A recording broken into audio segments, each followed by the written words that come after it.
ಪಾದೋದಕ ವಿವೇಕವಾ ಅರುಹಿ ಪಾದೋದಕ ವಿವೇಕವಾ ಶರಣ ತಲೆವಣಿ ವೇಮನಾರ್ಯರ ಚರಿತೆಯೊರೆದ ಶರಣ ಬಸವಂಗ ಆ ಗುರುರುತ್ತಮನು ಗುರುತ್ತಮನು. ಅಂಬಜೈ ನಮ ಪಾರ್ವತಿ ಶಿವರ ಹರ ಮಹಾದೇವ. ಎಲ್ಲರೂ ಇಲ್ಲೇ ಇದ್ದೀರಲ್ಲ, ಇಲ್ಲೇ ಇದ್ರಲ್ಲಿ ಓದಿದ್ದು ಕೇಳಿಸ್ಕೊಂಡ್ರಿ? ಅರ್ಥ ಆಯ್ತಾ? ಅದು ಅರ್ಥ ಆಗಂಗಿದ್ರೆ ಮನ್ಯಾಗಿಟ್ಟು ನಾವೇ ಓದ್ತಿದ್ವಿ, ನಿಮ್ಮನ್ಯಾಗ ಅಲ್ಲಿ ಕುಂದರ್ಸ್ತಿದ್ವಿ ಅಂತೀರನ್ನ? ಪೂರ್ತಿ ಅರ್ಥ ಆಗಲ್ಲ, ಆದ್ರೆ ಅದ್ರೊಳಗೆ ಒಂದೊಂದು ಶಬ್ದರ ನಮಗೆ ಅರ್ಥ ಆಕ್ಕವಲ್ಲ, ಕೇಳ್ತಾವಲ್ಲ ಶಬ್ದರ. ಯಾಕೆ ಪುರಾಣ ಓದಿಸೋದು ಅಂತಂದ್ರೆ, ಇಲ್ಲಿ ಕುಂತಿರ್ತೀವಲ್ಲ ನಾವು, ಅಲ್ಲಿ ಕುಂತು ಶಾಸ್ತ್ರಿಗಳು ಹಂಗ ಅವ್ರು ಹೇಳ್ಕೊತ ಹೊಟ್ರು, ಪುರಾಣ ಓದಿಸ್ಲಿಲ್ಲ ಏನಿಲ್ಲ, ಅದ್ರೊಳಗೆ ಇದ್ದಿದ್ದು ಹೇಳಿ ಯಾರೋ ಇಲ್ಲ ಗೊತ್ತಾಗಬೇಕಲ್ಲ ನಿಮಗೆ. ನಾವು ಅದನ್ನ ಬಿಟ್ಟು ಬೇರೆ ಹೇಳ್ತಿದ್ರ ಗೊತ್ತಾಗಬೇಕಿಲ್ಲ ನಿಮಗೆ. ಯಾವಾಗ ಗೊತ್ತಾಗತ್ತದು? ಆ ಓದಿದ್ರೊಳಗೆ ಒಂದೊಂದು ಶಬ್ದಗಳು ನಮ್ಮ ಬಾಯಾಗ ಬರ್ತಿರ್ತಾವೆ ಹೇಳೋ ಮುಂದೆ. ಅವೆರಡಕ್ಕೂ ಲಿಂಕ್ ಆದ್ರೆ ಮಾತ್ರ ಅದ್ರೊಳಗಿಂದ ಹೇಳಾಕತ್ತಾರಪ್ಪ ಅಂತ. ಅದಕ್ಕೆ ಓದಿಸೋದು. ಕೇಳಾಕತ್ತಿರಿಲ್ಲ, ಮತ್ತೆ ನೀವು ಹೇಳಾಗಟ್ಟ ಈ ಕಾಡಿದ್ದು ಅಜ್ಜಾರು ಓದಾಕತ್ತಾರಲ್ಲ, ಓದಿದ ಮ್ಯಾಗ ಈ ಕಾಡು ಬಂದ್ರ ಆತ್ ಮತ್ತೆ ಅಲ್ಲಿ ಮಾತಾಡ್ಕೊತ ಕುಂದ್ರಾಕತ್ತೀರಿ. ಹೌದಿಲ್ಲ? ಹಂಗ ಮಾಡಾಕತ್ತಿರಿಲ್ಲ? ಅದನ್ನು ಓದಾಗೂ ಇಲ್ಲಿ ಎಷ್ಟು ಗಮನ ಕೊಡ್ತೀರಿ, ಅದನ್ನು ಓದಾಗೂ ಅಷ್ಟೇ ಗಮನ ಕೊಡ್ಬೇಕು. ಮತ್ತೆ ನೀವು ಗಮನನ ಕೊಡ್ಲಿಲ್ಲ ಅಂದ್ರೆ ಮತ್ತೊಂದು 5 ನಿಮಿಷ ಟೈಮ್ ಯಾಕೆ ಕೊಡು ನಾವು? ಇಲ್ರಿ ಅದ್ರ ಹಂಗೆ ಹೇಳ್ಬಿಡಂದ್ರಿ, ನಾಳೆದ ಹಂಗೆ ಹೇಳ್ತೀವಿ. ಹೆಂಗೆ ಮಾಡೋಣ್ರಿ? ಗಮನ ಕೊಡ್ತೀರಿಲ್ಲ? ಮತ್ತೆ ಈಗ ಓದೋದು ನೀವು ಅಲ್ಲೇ ಅಲ್ಲೇ ಮಾತಾಡೋದು, ಹೋಗೋ ಮುಂದೆ ಮಾತಾಡುವಂತ್ರಿ. ಕಲಿಕೇರಿ ಮೊರರಾಧ್ಯರು ಶರಣಬಸವನಿಗೆ ಅಷ್ಟಾವರಣದೊಳಗ ಪಾದೋದಕದ ಮಹಿಮೆಯನ್ನು ಹೇಳ್ತಾ ಇದ್ದಾರೆ. ಆ ಪಾದೋದಕ ಮಹಿಮೆ ಶರಣಬಸವ ಮುಂಜಾನೆ ಎದ್ದು ಸ್ನಾನವನ್ನ ಮಾಡ್ಕೊಂಡು ಬಂದು ಆ ಗುರುವಿನ ಮುಂದೆ ಕೂತು ಕೇಳ್ತಾನ, ಯಪ್ಪ ನಿನ್ನೆ ದಿವಸ ಒಂದಿಷ್ಟು ವಿಚಾರಗಳನ್ನು ನನಗೆ ಪಾದೋದಕದ ಬಗ್ಗೆ ಹೇಳಿದ್ದಿ. 12ನೇ ಶತಮಾನದೊಳಗಾಗಿ ಹೋಗಿರತಕ್ಕಂಥ ಮೋಳಿಗೆಯ ಮಾರಯ್ಯನ ಕಥೆಯನ್ನು ಹೇಳಿದ್ದಿ. ಆದರೆ ಅದೇ ಪಾದೋದಕದ ಇನ್ನೊಂದು ಕಥೆಯನ್ನ ನನಗೆ ಇನ್ನೊಮ್ಮೆ ಅರಿವು ತಂದೆ ಅಂತ ಗುರುವಿನ ಪಾದವನ್ನು ಹಿಡಿದು ಶರಣಬಸವ ಕೇಳಿದಾಗ, ಆಗ ಕಲಿಕೇರಿ ಮೊರರಾಧ್ಯರು, ಆಯ್ತು ಶರಣಬಸವ, ಹಿಂದೆ ಶ್ರೇಷ್ಠ ಮಹಾಂತ ಶಿವಯೋಗಿಯಾಗಿರ್ತಕ್ಕಂಥ ಒಬ್ಬನ ಕಥೆಯನ್ನು ಹೇಳ್ತೀನಿ ಅಂತ ಹೇಳ್ತಾರೆ. ಬಹಳ ಸುಂದರವಾಗಿರ್ತಕ್ಕಂಥ ಬೇಲಿದೇವಿಪುರ ಅಂತಕ್ಕಂಥ ಒಂದು ಗ್ರಾಮ. ಆ ಬೇಲಿದೇವಿಪುರ ಅಂತಕ್ಕಂಥ ಗ್ರಾಮದೊಳಗ ಒಬ್ಬ ಶಿವಶರಣ ಜಂಗಮ ವೇಮನಾರ್ಯರು ಅಂತಕ್ಕಂಥವ್ರು ಇರ್ತಾರ. ವೇಮನಾರ್ಯರ ಗುಣ, ವೇಮನಾರ್ಯರ ನಡವಳಿಕೆ ಹೆಂಗಿರ್ತೈತು ಅಂತಂದ್ರ, ಅವರ ದಿನನಿತ್ಯವೂ ಕೂಡ ತ್ರಿಕಾಲ ಲಿಂಗ ಪೂಜಕರು. ಆದ್ರೆ ಲಿಂಗ ಪೂಜೆಯನ್ನ ಮಾಡ್ಕೊಳ್ಬೇಕಾಗಿತ್ತು ಅಂತಂದ್ರೆ ಅವ್ರದೊಂದು ಪದ್ಧತಿ ಏನು ಅಂತಂದ್ರೆ, ನನ್ನ ಲಿಂಗ ಐತಿ ನಾ ಪೂಜೆ ಮಾಡ್ಕೊಳಕತ್ತೀನಿ ಅಂತಂದ್ರೆ ಇದಕ್ಕೆ ಯಾರ ಸಹಾಯನೂ ಬೇಡ. ಎಷ್ಟೋ ಮಂದಿ ಅವ್ರಿಗೆ ಶಿಷ್ಯರಿದ್ರು ಕೂಡ ಒಬ್ಬ ಶಿಷ್ಯರು ಕೂಡ ನೀ ಪತ್ರಿ ತಗೊಂಬ, ನೀ ನನ್ನ ಬಟ್ಟಿ ತಗೊಳ್ಕೊಂಬ, ನೀನು ಹೂ ತಗೊಂಬ ಅಂತ ನೀ ನನಗೆ ಮನಿ ಹಾಕಿ ಲಿಂಗ ಪೂಜಕತ್ತು ಒಂದು ದಿನನೂ ಅಂದಿದ್ದಿಲ್ಲ ಅವರು. ಅಂತ ವೇಮನಾರ್ಯರು ತಾವೇ ಪತ್ರಿಯನ್ನು ಹರ್ಕೊಂಡ್ಬಂದು, ತಾವೇ ಹೂಗಳನ್ನು ಹರ್ಕೊಂಡ್ಬಂದು, ತಾವೇ ನೀರನ್ನು ತಗೊಂಬಂದು ಸ್ನಾನವನ್ನು ಮಾಡಿ ಲಿಂಗ ಪೂಜೆಗೆ ಏನೇನು ಬೇಕು ಸಿದ್ಧತೆಗಳು ಎಲ್ಲವನ್ನು ಕೂಡ ತಾವೇ ಮಾಡ್ಕೊಳ್ತಿದ್ರು. ಅಂತ ಒಂದು ಲಿಂಗ ಪೂಜೆಯನ್ನು ಮಾಡ್ಕೊಳ್ಳುವಂಥ ವೇಮನಾರ್ಯರು ಒಂದು ದಿನ ಮಧ್ಯಾಹ್ನ ಪೂಜೆ, ಆ ಮಧ್ಯಾಹ್ನ ಪೂಜೆಗೆ ಹೂವು ಪತ್ರಿ ಬೇಕು ಅಂತ ಹರಿಗೆ ಹೋಗಿರ್ತಾರೆ. ಪತ್ರಿವನಕ್ಕೆ ಹೋಗಿ ಆ ಪತ್ರಿಗಳನ್ನು ಹರ್ಕೊಂಡು ಅಲ್ಲಿರ್ತಕ್ಕಂಥ ಹೂಗಳನ್ನು ಹರ್ಕೊಂಡು ಬರುವಂಥ ಸಂದರ್ಭದೊಳಗ ಆ ರಾಜ್ಯದ ರಾಜ್ಯನಾಗಿರ್ತಕ್ಕಂಥ ಯುವರಾಜ ಚನ್ನಭೂಪ ಅಂತಕ್ಕಂಥ ರಾಜ ಹೊಸದಾಗಿ ಮದುವೆಯನ್ನಾಗಿರ್ತಾನ. ಹೆಂಡತಿಯನ್ನ ಕುಂದಿರಿಸಿಕೊಂಡು ಸುವರ್ಣವಾಗಿರ್ತಕ್ಕಂಥ ರಥವನ್ನೇರಿ ಅದೇ ಹಾದಿಯಲ್ಲಿ ಹೊಂಟಿದ್ದ. ಇತ್ತ ಚನ್ನಭೂಪ ರಾಜ ತನ್ನ ಹೊಸದಾಗಿ ಮದುವೆಯಾಗಿರ್ತಕ್ಕಂಥ ಹೆಂಡತಿಯನ್ನು ಕುಂದಿರಿಸ್ಕೊಂಡು ಹೊಂಟಾನ. ಎದುರಿಗೆ ವೇಮನಾರ್ಯರು ಬರ್ತಾ ಇದ್ದಾರೆ ಪತ್ರಿ ಹೂಗಳನ್ನು ಹರ್ಕೊಂಡು. ರಾಜ ಬಹಳ ಒಳ್ಳೆಯವನ. ಆ ರಾಜ ಮುಂದೆ ಗುರುಗಳನ್ನು ನೋಡ್ತಾನ. ಯಾಕಂದ್ರೆ ಗುರುಗಳು ಯಾರು, ಗುರುಗಳನ್ನು ನೋಡಿದ್ರೆ ಸಾಕು, ಅವ್ರು ಹೇಳಬೇಕಾಗಿಲ್ಲ ನಾ ಸ್ವಾಮಿ ಅಂತ. ಅವರ ವೇಷಭೂಷಣವನ್ನು ನೋಡಿದ್ರೆ ಸಾಕು ನಮಗೇನು ಅರ್ಥ ಆಗುತ್ತ, ಇವರು ಒಬ್ಬರು ಮಹಾತ್ಮರದಾರಪ್ಪ ಅಂದ್ರೆ ಅವರ ಮುಖದೊಳಗ ಅಷ್ಟೊಂದು ಕಾಂತಿಯುತ ತುಂಬಿರ್ತೈತಿ, ಶಿವನ ಪ್ರಕಾಶ ತುಂಬಿರ್ತೈತಿ. ಯಾವಾಗ ಅವರನ್ನ ನೋಡ್ತಾನೋ ನೋಡಿ ಚನ್ನ ಭೂಪ ರಾಜ ಅಂದ, ಯಾರೋ ಒಬ್ರು ಮಹಾತ್ಮರು ಬರಾಕತ್ತಾರ, ಈ ಹೊಸದಾಗಿ ಮದುವೆ ಆಗೈತಿ, ಅವ್ರ ಆಶೀರ್ವಾದ ತಗೊಂಡ್ರೆ ಬಹಳ ಒಳ್ಳೇದಾಗತ್ತ, ನಡಿ ಅಂತ ಹೆಂಡತಿನ ಏನ್ ಮಾಡಿದ್ರೆ ಸುವರ್ಣ ರಥವನ್ನು ಏರಿರ್ತಕ್ಕಂಥ ಚನ್ನ ಭೂಪ ರಾಜ ಆ ಸುವರ್ಣ ರಥವನ್ನು ಇಳಿದು ಹೋಗಿ ವೇಮನಾರ್ಯರ ಪಾದವನ್ನು ಹಿಡಿತಾರ. ಗಂಡ ಹೆಂಡತಿ ಯಾವಾಗ ಪಾದಕ್ಕೆ ನಮಸ್ಕಾರ ಮಾಡಕ್ಕೆ ಬಗ್ಗಿದ್ರು, ಯಾರಾದ್ರೂ ನಮ್ಮ ಪಾದಕ್ಕೆ ನಮಸ್ಕಾರ ಮಾಡಕ್ಕೆ ಬಗ್ಗಿದ್ರು ಅಂತಂದ್ರೆ ನಾವು ಆಶೀರ್ವಾದ ಮಾಡ್ಬೇಕಲ್ಲ. ಆದ್ರ ವೇಮನಾರ್ಯರು ಇವರು ಬಗ್ಗಿದ್ರು ಕೂಡ ಆಶೀರ್ವಾದ ಮಾಡಲೇ ಇಲ್ಲ, ಒಂದು ಮಾತು ಅನ್ಲಿಲ್ಲ. ನಾವೆಲ್ಲ ಈಗ ಸ್ವಾಮಿಗಳು ಎದ್ದು ಹೇಳಲಾರ ಸುಮ್ಮ ಹಿಂಗೆ ನಮಸ್ಕಾರ ಮಾಡಿ ಎದ್ದು ಹೇಳ್ತೀವಿ, ಆಗ ಹಂಗಿದ್ದಿದ್ದಿಲ್ಲ. ಅವರ ಬಾಯಿಂದ ಒಂದು ಮಾತು ಬರುತ್ತಾನೂ ಕೂಡ ಅವರ ಪಾದದಿಂದ ಹನೆಯನ್ನು ಎತ್ತುತ್ತಿರ್ಲಿಲ್ಲ. ಆಗ ಈಗ ಹನಿ ಹೊಚ್ಚೋದು ಅಪರೂಪ ಆಗೈತಿ, ಎತ್ತೋದು ದೂರ ಉಳಿತಿ. ಇವರಿಬ್ರು ಗಂಡ ಹೆಂಡತಿ, ಚನ್ನಭೂಪ ಮತ್ತು ಗಂಡ ಹೆಂಡತಿ ಪಾದವನ್ನು ಹಿಡಿದಾರ. ಆದ್ರೆ ವೇಮನಾರ್ಯರ ಬಾಯಿಯೊಳಗ ಒಂದು ಮಾತು ಕೂಡ ಬರೋಲ್ದು, ಸುಮ್ಮನೆ ನಿಂತು ಬಿಟ್ರು. 5-10 ನಿಮಿಷಗಳ ಕಾಲ ಪಾದವನ್ನು ಹಿಡಿದ್ರು ಕೂಡ ಒಂದು ಮಾತನ್ನು ಕೂಡ ವೇಮನಾರ್ಯರ ಬಾಯಿಯೊಳಗೆ ಬರಲಿಲ್ಲ. ರಾಜನಿಗೆ ಸಿಟ್ಟು ಬಂದ್ಬಿಡ್ತೈತಿ. ಸ್ವಲ್ಪ ರಾಜನಿಗೆ ಸಿಟ್ಟು ಜಾಸ್ತಿ ಇರ್ತೈತಿ, ಯಾಕೆ ರಾಜ ಇಡೀ ರಾಜ್ಯವನ್ನು ಆಳ್ತಿರ್ತಾನ. ಅದ್ರೊಳಗ ಮಗಳು ಹೆಂಡತಿದ್ದಾಳ. ಹೆಂಡತಿದ್ದಾಗ ಏನೂ ಅಸಹ್ಯ ಆಗಬಾರ್ದು ಗಣ ಮಕ್ಕಳಿಗೆ. ಹೆಂಡತಿಗೆ ತಾನ ಹೇಳ್ಯಾನ, ಮಹಾತ್ಮರು ಬರಾಕತ್ತಾರ, ಅವ್ರ ಆಶೀರ್ವಾದ ತಗೊಳ್ಳೋಣ ಬಾ ಅಂತ ಕರ್ಕೊಂಬಂಡಾನ. ಆದ್ರೆ ಇಲ್ಲಿ ಮಹಾತ್ಮರು ಆಶೀರ್ವಾದ ಮಾಡೋಲ್ರು. ಇವನಿಗೆ ಸಿಟ್ಟು ಬಂದ್ಬಿಡುತ್ತೆ. ಸಿಟ್ಟು ಬಂದವನು ಎದ್ದು, ನೀ ಅಂತ ಸ್ವಾಮಿ ಅದಿಯೋ, ನೀ ಅಂತ ಮಹಾತ್ಮ ಅದಿ, ಭಕ್ತಿಯಿಂದ ಸುವರ್ಣವಾಗಿರ್ತ ಬಂಗಾರದ ರಥವನ್ನು ಇಳಿದು ಬಂದು ನೀನು ಪಾದ ಹಿಡ್ಕೊಂಡ್ರ ಬಾಯಿಂದ ಆಶೀರ್ವಾದ ಮಾಡಕ್ ಬರೋಲ್ಲಲ್ಲ, ನೀ ಏನ ಮೂಕದಿಯನ್ನ? ಮೂಕಿದ್ರು ಕೂಡ, ಮೂಕಿದ್ದವ್ರು ಕೂಡ ಸಣ್ಣಿನ ಮಾಡ್ತಾರೆ ತಲೆ ಮುಟ್ಟೆ, ನೀ ಅದನ್ನೂ ಮಾಡುವಲ್ಲ. ಈ ಮಹಾತ್ಮ ಅದಿಯೋ ಮತ್ತೇನಾರ ಅದಿಯೋ? ಎಷ್ಟೋ ಮಂದಿ ವೇಷಭೂಷಣವನ್ನು ಹಾಕೊಂಡ್ ಅಡ್ಡಾಡುವಂಗ ನೀನು ಕೂಡ ಅವ್ರಂಗ ವೇಷ ಹಾಕೊಂಡ್ರೆ ಮಹಾತ್ಮ ಇರ್ಬೋದು ಅನಿಸ್ತತಿ. ನಾವಳೆ ನಿನ್ನ ಪಾದ ಹಿಡಿಯಾಕ ಬನ್ಯಲ್ಲ. ಮಹಾತ್ಮ ಮಹಾತ್ಮ ಹನಿ ಮೇಲೆ ನೋಡಿದ್ರೆ ವಿಭೂತಿ, ನೋಡಿದ್ರೆ ಕಾವಿ, ಕೈಯೊಳಗ ಕಮಂಡಲ, ಪತ್ರಿ ಬುಟ್ಟಿ ಹಿಡ್ಕೊಂಡಿ ಮಾದ್ರ ಒಂದು ಮಾತು ಆಶೀರ್ವಾದ ಮಾಡಕ್ ಬರೋದು. ನೀ ಅಂತ ಮಹಾತ್ಮ ಅದಿಯೋ, ನಡಿ ನಡಿ ಅಂತ. ಮಗ್ಲಿರ್ತಕ್ಕಂಥ ಹೆಂಡತಿ ಅಂತಾಳ, ರೀ ಹಂಗೆಲ್ಲ ಬೈಬೇಡ್ರಿ, ಏನೋ ಒಂದು ಕಾರಣ ಇರುತ್ತ.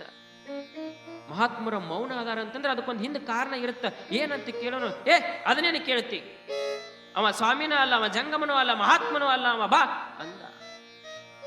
ಆಗ ಹೆಂಡತಿ, ಯಪ್ಪ ಮಹಾತ್ಮರ, ನಿಮ್ಮನ್ನು ನೋಡಿದ್ರ ಬೂಟಾಟಿಕೆ ಮಾಡಂಗ ಕಾಣೋಲ್ದಪ್ಪ, ಏನಾಗೈತಿ, ಯಾಕೆ ಸುಮ್ಮಾಗಿದ್ರಿ ಹೇಳ್ರಿ ಅಂತ.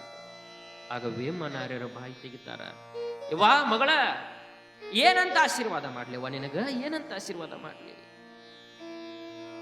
ದೀರ್ಘ ಸುಮಂಗಲಿಯಾಗಿ ಎತ್ತಿ ಬಾಳಂತ ಆಶೀರ್ವಾದ ಮಾಡಲ್ಯೋ? ಸಂತಾನ ಪ್ರಾಪ್ತಿ ಅಂತ ಆಶೀರ್ವಾದ ಮಾಡಲ್ಯೋ? ಏನಂತ ಆಶೀರ್ವಾದ ಮಾಡ್ಬೇಕವ ನಿನಗ? ನಾಳೆಯ ರಾತ್ರಿ ನಿನ್ನ ಗಂಡ ಸತ್ತು ಹೋಗ್ತಾನ, ಸಾಯುವಂತ ಹೆಣ್ಮಗಳಿಗೆ ಏನ್ ಆಶೀರ್ವಾದ ಮಾಡ್ಬೇಕು? ಮಹಾತ್ಮನ ಬಾಯೊಳಗೊಮ್ಮೆ ಏನಾದ್ರೂ ಬಂತು ಅಂತಂದ್ರ ಅದಕ್ಕೆ ಹುಸಿ ಇಲ್ಲ. ಮತ್ ಇವ ಸಾಯ್ತಾನ ಅನ್ನೋದು ಗೊತ್ತಿದ್ದು ಕೂಡ ನಾನು ನಿನಗೆ ಏನಾದ್ರೂ ಆಶೀರ್ವಾದ ಮಾಡಿದ್ರೆ ನನ್ನ ಮಾತು ಹುಸಿ ಆಗತ್ತೆವ್ವ. ಏನಂತ ಆಶೀರ್ವಾದ ಮಾಡಿ? ಯಾವಾಗ ವೇಮನಾರ್ಯರು ಹಿಂಗಂದ್ರು ಆಕೆಗೆ ದುಃಖ ತಳಂಗಲ್ಲ. ಆದ್ರೆ ಇವಂಗ ಕೋಪ ಬಂದಿರ್ತದ, ಅಹಂಕಾರ ಬಂದ್ ಬಿಟ್ಟಿರ್ತದ. ರಾಜಾಗ ನಡಿ ಆಶೀರ್ವಾದ ಮಾಡಕ್ ಬರೋಲ್ದು, ಬಾಯಾಗ ಮಂತ್ರ ಬರೋಲ್ದು, ಏನೋ ಒಂದು ಹೇಳಿಬಿಟ್ಟ, ಇವ್ರ ಮಾತು ಯಾರು ನಂಬುತ್ತಾರ ಅಂತ ಚನ್ನಭೂಪ ರಾಜ ಹೆಂಡತಿನ ಕರ್ಕೊಂಡು ದರದ ಹೇಳ್ಕೊಂಡು ಹೋಗ್ಬಿಟ್ಟಾರ. ವೇಮನಾರ್ಯರ ಶಿವ ಅನ್ಕೋತ ಮಟ್ಟಕ್ಕೆ ಬರ್ತಾರ. ಇತ್ತ ಕಡೆ ಅರಮನೆಗೆ ಹೋಗಿರ್ತಕ್ಕಂಥ ಚನ್ನಭೂಪ ರಾಜ ಅವೇನ್ ಹೇಳಿದ ಹಂಗ ಹೇಳಿದತ್ತಿ ಮತ್ತೆ ತಲೆಯಾಗ ಹಾಕೋಲಿಲ್ಲ. ಆದ್ರ ಧರ್ಮ ಪತ್ನಿಯಾಗಿರ್ತಕ್ಕಂಥ ಹೆಂಡತಿ ಅದಾಳಲ್ಲ, ಗಂಡಿಗೆ ಏನಾರ ಆಕೈತಿ ಅನ್ನೋದು ಗೊತ್ತಾತು ಅಂದ್ರೆ, ಗಂಡಿಗೆ ಏನಾರ ಆಗೈತಿ ಅಂತಂದ್ರೆ ಬೆಳತನ ನಿದ್ದೆ ಮಾಡಂಗಲ್ಲ ಹೆಣ್ಮಕ್ಳು.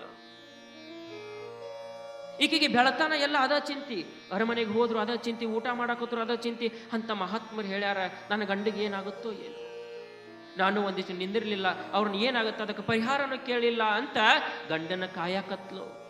ಗಂಡ ಎಲ್ಲಿ ಹೋಗ್ತಾನ, ಅವನಿಂದ ಹೋಗೋದು. ಅತ್ತ ಇತ್ತ ನೋಡೋದು, ಏನಾದ್ರೂ ಅಪಾಯ ಬರ್ತಾವನ ನನ್ನ ಗಂಡಗ, ಯಾರ ಬಂದು ಕೊಲ್ತಾರವ್ರು, ಇಲ್ಲ ಯಾವರ ಪ್ರಾಣಿಗಳಿಂದ ಅಪಾಯ ಆಗುತ್ತೋ. ಹಿಂಗ ಪ್ರತಿ ದಿನವೂ ಕೂಡ ಆ ದಿನ ಕಾದ್ಲು. ಅದೊಂದು ರಾತ್ರಿಯೂ ಕೂಡ ನಿದ್ದಿಗೆಟ್ಟು ಗಂಡನ ಕಾಯ್ತಾಳ. ಮಾರನೆಯ ರಾತ್ರಿ, ನಾಳೆಯ ರಾತ್ರಿ ಅಂದಿರ್ತಾರ ವೇಮನಾರ್ಯರು. ರಾತ್ರಿ ಆ ದಿವಸ ರಾತ್ರಿ ಊಟ ಮಾಡ್ಲಿಲ್ಲ ಆಕಿ. ಯಾಕೆ ನಾವು ಊಟ ಮಾಡಿ ಮಕ್ಕೊಂಡಿ ಅಂತಂದ್ರ ನನ್ನ ಗಂಡಗೆ ಏನಾರ ಆದ್ರೆ ಹೆಂಗ? ರಾತ್ರಿ ಊಟ ಮಾಡ್ಲಿಲ್ಲ, ಗಂಡ ಮಕ್ಕೊಂದಾನ. ಈಕೆ ಅದ ಕಾಟಕ ತಲೆ ಹಚ್ಚಿ ಒಂದಿಟ್ಟು ಅಗಾಡಿ ಕಾಡಿ ನೋಡ್ತಾ ನೋಡ್ತಾ ರಾತ್ರಿ 12 ಗಂಟೆ ಆಗಿರ್ತೈತಿ. 12 ಗಂಟೆ ತನೂ ಎಚ್ಚರಿರ್ತಾಳ. ಅತ್ತ ಇತ್ತ ಎಲ್ಲ ಕಡೆ ನೋಡಿರ್ತಾಳ. ಸೈನಿಕರನ್ನ ಹೇಳಿ ಎಲ್ಲ ಬಂದೋಬಸ್ತ್ ಮಾಡಿರ್ತಾಳ. ರೂಮಿನೊಳಗೆ ಯಾವುದೇ ಒಂದು ಪ್ರಾಣಿ ಕೂಡ ಬರ್ಲಾರಂಗೆ ಏನ್ ಮಾಡಿರ್ತಾಳ ಅಂತ ಬಂದೋಬಸ್ತ್ ಮಾಡಿ ಆಕೆಯ ಮಂಚದತ್ತ ನಿಂತು ಕಾಯ್ತಿರ್ತಾಳ. ಒಂದು ಕ್ಷಣ 12 ಗಂಟೆ ಆಗಿರ್ತೈತಿ. ಏನಾತೋ ಗೊತ್ತಿಲ್ಲ. ಎಚ್ಚರಿರ್ತಕ್ಕಂತಹ ಆಕೆಯ ಪತ್ನಿ ಏನ್ ಮಾಡ್ತಾಳ ಅಂತಂದ್ರ ಒಂದಿಷ್ಟು ನಿದ್ದೆಗೆ ಜಾರ ಬಿಡ್ತಾಳ. ಯಾವಾಗ ಒಂದು ಕ್ಷಣ ನಿದ್ದೆಗೆ ಜಾರಿದ್ಲು, ಬಹಳ ಹೊತ್ತೇನಿಲ್ಲ, ಒಂದೇ ಒಂದು ಕ್ಷಣ ನಿದ್ದೆಗೆ ಜಾರಿರ್ತಾಳ. ಮತ್ ಹಿಂಗೆ ಎಚ್ಚರ ಆಗಿ ಬಿಡ್ತದೆ, ನೆನಪಾಗ್ತದೆ, ಎಚ್ಚರ ಆಗಿ ಬಿಡ್ತಾಳೆ. ಎಚ್ಚರ ಆಗಿ ನೋಡ್ಕೊಡ್ದ ಒಂದು ಘಟಸರ್ಪ ಬಂದು ಚನ್ನಭೂಪ ರಾಜನನ್ನ ಕಚ್ಚಿ ಹೋಗುತ್ತಿರುತ್ತೆ. ಬಿಡೋ ಅಂತ ಚೀರಳಾಕತ್ತಿ ಬಿಡ್ತಾಳ. ಆ ಪರಮಾತ್ಮ ಹೇಳಿದ ಮಾತು ನಿಜ ಆಯ್ತು. ಆ ಮಹಾತ್ಮರು ನಿನ್ನೆ ಹೇಳಿದ್ರು, ನನಗೆ ಕಾಪಾಡ್ಕೊಳಕ್ ಆಗ್ಲಿಲ್ಲ, ಒಂದು ಕ್ಷಣ ನಾನು ನಿದ್ದೆ ಮಾಡಲಿಲ್ಲ ಅಂದ್ರೆ ನನ್ನ ಗಂಡನ ಕಾಪಾಡ್ಕೊಳ್ತೀನಿ. ದುಃಖದಿಂದ ಅಳತಾಳ. ಎಲ್ಲ ಇಡೀ ಅರಮನೆಯ ಜನ ಸೇರ್ತತೆ. ರಾಜ್ಯ ವೈದ್ಯರನ್ನ ಕರೆಸಿದಿ ನೋಡಿಸ್ತಾರ. ಬಾಯೊಳಗ ಬುರುಗು ಬಂದು ಚನ್ನಭೂಪ ರಾಜ ಸತ್ತು ಹೋಗಿರ್ತಾನೆ. ಎಲ್ಲರೂ ಕೂಡ ದುಃಖದೊಳಗ. ಮದುವೆಯಾಗಿ ಬಹಳ ದಿವಸ ಆಗಿಲ್ಲ, ಹೆಣ್ಮಗಳು ದುಃಖ ಅಳಾಕ್ ಶುರು ಮಾಡ್ತಾರೆ. ಪರಮಾತ್ಮ ನನಗೆ ಎಂತ ಕಷ್ಟ ಕೊಟ್ಟೆಪ್ಪ, ಮದುವೆಯಾಗಿ ಬಹಳ ದಿವಸ ಆಗಿಲ್ಲ, ಆದ್ರ ಗಂಡನ ತೀರಿಸ್ಬಿಟ್ಟಿಲ್ಲಪ್ಪ. ಏ ಪರಮಾತ್ಮ ಅಂತ ಪರಮಾತ್ಮನ ನೆನೀತಾ ನೆನಪಾಗ್ತದ. ನಿನ್ನೆ ದಿವಸ ಒಬ್ಬ ಮಹಾತ್ಮರ ನನಗೆ ಪರಿಚಯ ಆಗಿತ್ತು. ಆ ಮಹಾತ್ಮರು ಹೇಳಿದ್ರು, ನನ್ನ ಗಂಡ 12 ಗಂಟೆಗೆ ಸಾಯ್ತಾನಂತ. ಯಾರು ಸಾವನ್ನ ಬಲ್ತಕ್ಕಂಥವ್ರದಾರೋ ಅಂಥವರಿಗೆ ಆ ಸಾವನ್ನು ಕೂಡ ಕರುಣಿಸುವಂತ ಶಕ್ತಿ ಇರುತ್ತೆ. ನನ್ನ ಗಂಡನ ನಾನು ಚಿತೆ ಮಾಡಂಗಿಲ್ಲ, ಅವ್ರ ಹತ್ತಿರ ತಗೋ ಹೋಗ್ತೀನಿ ಅಂತ ಗಂಡನ್ನ ಕರ್ಕೊಂಡು ವೇಮನಾರ್ಯರ ಮಠಕ್ಕೆ ತಗೊಂಡ್ಬರ್ತಾಳೆ. ಯಾವಾಗ ಮಟ್ಟಕ್ಕೆ ತಗೊಂಡ್ಬಂದ್ಲು ವೇಮನಾರ್ಯ ಆದಾಗೆ ಪೂಜೆ ಮಾಡಿ ಹೊರಗೆ ಬಂದು ಕುಳಿತಿರ್ತಾಳೆ. ಬಂದು ವೇಮನಾರ್ಯರ ಪಾದದೊಳಗೆ ಚನ್ನಭೂಪ ರಾಜನನ್ನು ಹಾಕಿ ಕೈ ಮುಗಿದು ಕೇಳ್ಕೊತಾಳ. ಯಪ್ಪಾ ಪರಮಾತ್ಮ, ನಿನ್ನೆ ದಿವಸ ಹೇಳಿದ್ದಿ, ಆದ್ರ ನಿನ್ನ ಮಾತನ್ನ ಕಿವಿಗೆ ಹಾಕೊಳ್ಳಿಲ್ಲ. ನನ್ನ ಗಂಡನ ಅಹಂಕಾರ, ನನ್ನ ಗಂಡ ರಾಜ ಆದನನ್ನು ಅಹಂಕಾರದಿಂದ ನನ್ನ ಗಂಡ ಇವತ್ತು ಸತ್ಬಿದ್ದಾನಪ್ಪ. ಸಾಯುವಂಥದ್ದು ನಿನಗೆ ಗೊತ್ತಾಗ್ತದೆ ಅಂತಂದ್ರ ಅವನ ಬದುಕಿಸುವ ಅಪಾಯ ಕೂಡ ನಿನಗೆ ಗೊತ್ತಾಗುತ್ತೋ, ಹೆಂಗಾದ್ರೂ ಮಾಡಿ ನನ್ನ ಗಂಡನ ಬದುಕಿಸಿಕೊಡು ಅಂತ ಗುರುಗಳ ಪಾದ ಹಿಡಿದು ಬೇಡಿಕೊಳ್ತಾಳ. ವೇಮನಾರ್ಯರಂತಾರ, ಯವ್ವ ಆ ಶಿವಗೆ ಇಚ್ಛೆ ಆತು ಅಂತಂದ್ರ ರಾಜ ಆದ್ರೇನು ಸಾಮಾನ್ಯ ಆದ್ರೇನವ, ಯಾರಾದ್ರೂ ಕೂಡ ಅವ ಕರ್ಕೊಂಡು ಹೋಗವ. ಅವನ ಕಾಲ ಮುಗಿದೈತಿ, ಅವ ತೀರ್ ಹೋದನ, ನಾ ಏನ್ ಮಾಡಕ್ಕಾಗತ್ತೆವ. ನಾನು ನಿಮ್ಮಂಗೊಬ್ಬ ಸಾಮಾನ್ಯ ಮನುಷ್ಯ, ನನ್ನ ಕೈಯಿಂದ ಏನಾಗತ್ತ.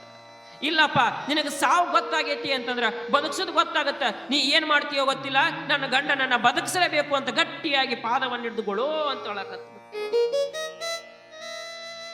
ವೇಮನಾರ್ಯರ ಮನಸ್ಸು ಹೆಣ್ಣಿನ ಕಣ್ಣೀರಿಗೆ ಕರಗಿ ಬಿಡ್ತದೆ. ಕಣ್ಣೀರೊಳಗ ವೇಮನಾರ್ಯರ ಪಾದವನ್ನ ತೊಳೆದಿರ್ತಕ್ಕಂಥ ಹೆಣ್ಮಗಳ ಅಳುವನ್ನ ನೋಡಿ ವೇಮನಾರ್ಯರ ಮನಸ್ಸು ಕರಗಿ ಅಂತಾರ. ಆಯ್ತವ, ನಾನು ಪ್ರಯತ್ನ ಮಾಡ್ತೀನಿ, ಆ ಭಗವಂತ ಏನ್ ಮಾಡ್ತಾನೋ ಮಾಡ್ಲಿ ಅಂತ ಹೇಳಿ ಏನ್ ಅದಾಗೆ ಪೂಜೆಯನ್ನು ಮಾಡ್ಕೊಂಡು ಬಂದಿರ್ತಾರ. ಒಳಗೊಂದಿಷ್ಟು ಪಾದೋದಕ ಇರ್ತಾವ, ಲಿಂಗ ಪಾದೋದಕ, 2 ಪಾದೋದಕಗಳು ಕೂಡ ಇರ್ತಾವ.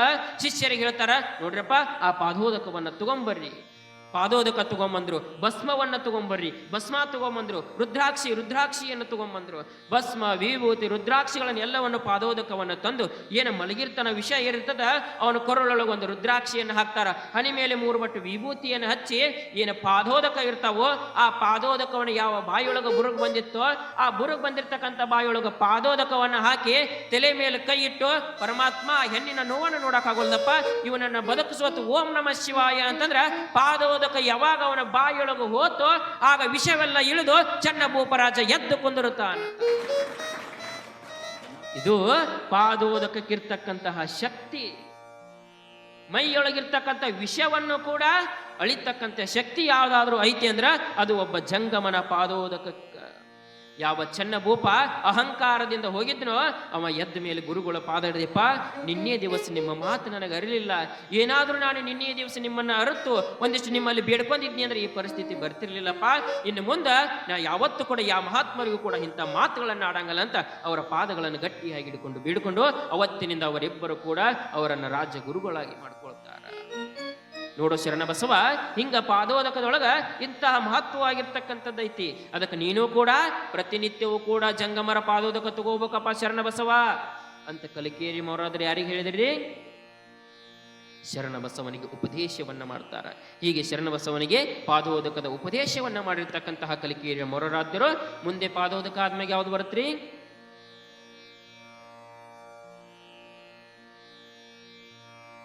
ಪಾದೋದಕ ಆದ್ಮ್ಯಾಗ ಏನು ತಗೋತೀರಿ? ಪ್ರಸಾದ. ಪ್ರಸಾದದ ಬಗ್ಗೆ ಕಲಿಕೆಯ ಮೊರರಾದರೆ ಶರಣಬಸನಿಗೆ ಹೀಗೆ ಹೇಳ್ತಾರೆ. ಯಾವ ಕಥೆಯನ್ನು ಹೇಳ್ತಾರೆ ಅಂತಕ್ಕಂಥದ್ದನ್ನು ಪುರಾಣ ಓದಿದ ನಂತರ ನೋಡೋಣ.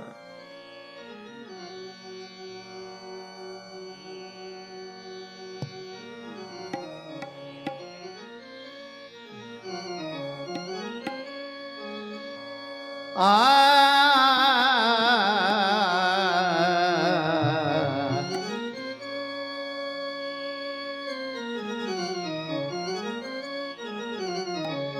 ನುಡಿ ನುಡಿ ನುಡಿ ನುಡಿ ನುಡಿ ಎಣ್ಣಾನಿ ಶಿವ ಶಿವ ಎನ್ನುತ್ತ ನಡೆಯಣ್ಣ. ನುಡಿ ನುಡಿ ನುಡಿ ನುಡಿ ನುಡಿ ಎಣ್ಣಾನಿ ಶಿವ ಶಿವ ಎನ್ನುತ್ತ ನಡೆಯಣ್ಣ. ಅಡಿಯ ನೀಡುತ್ತಲಿ ಬಿಡದೆ ನೋಡಿದರೆ, ಅಡಿಯ ನೀಡುತ್ತಲಿ ಬಿಡದೆ ನೋಡಿದರೆ ಪರಮ ಪದವಿ ದೊರೆಯುವುದಣ್ಣ. ನುಡಿ ನುಡಿ ನುಡಿ ನುಡಿ ನುಡಿ ಎಣ್ಣಾನಿ ಶಿವ ಶಿವ ಎನ್ನುತ್ತ ನಡೆಯಣ್ಣ.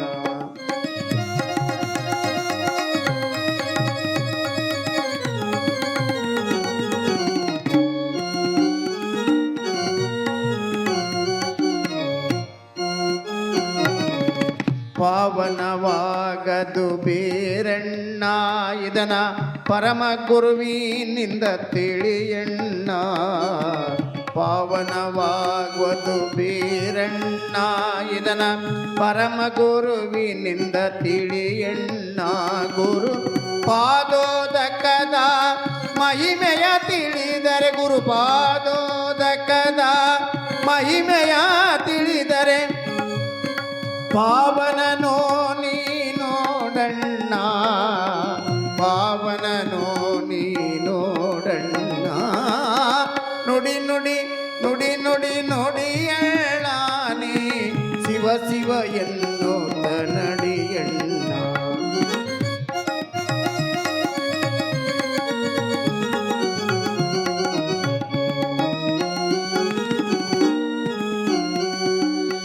ತಿರುಪತಿಗೋದರು ಇಲ್ಲಣ್ಣ ಸುಳ್ಳೆ ತಿರುಗಿ ತಿರುಗಿ ನೀಡಿಯಣ್ಣ.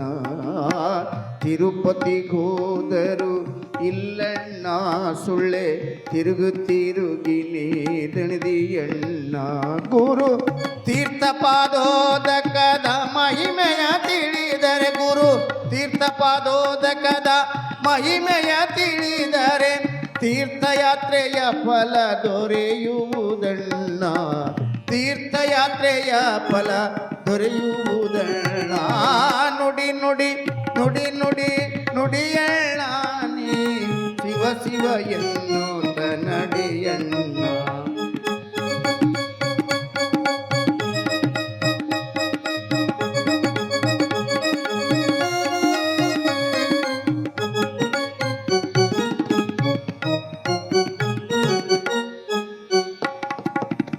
ಕಾಸಿಗೆ ಹೋದರು ಇಲ್ಲಣ್ಣ ಕೈಲಾಸವ ಕಂಡವರಿಲ್ಲಣ್ಣ. ಕಾಸಿಗೆ ಹೋದರು ಇಲ್ಲಣ್ಣ ಕೈಲಾಸವ ಕಂಡವರಿಲ್ಲಣ್ಣ. ಕರುಣಪಾದೋದಕ ಮಹಿಮೆಯ ತಿಳಿದರೆ, ಗುರು ಕರುಣಪಾದೋದಕ ಮಹಿಮೆಯ ತಿಳಿದರೆ ಆಖಂಡ ಮೂರುತಿ ನೀನಣ್ಣ. ಆಖಂಡ ಮೂರುತಿ ನೀನಣ್ಣ. ನುಡಿ ನುಡಿ ನುಡಿ ನುಡಿ ನುಡಿ ಎಣ್ಣ ನೀ ಶಿವ ಶಿವ ಎನ್ನುತ್ತ ನಡೆಯಣ್ಣ.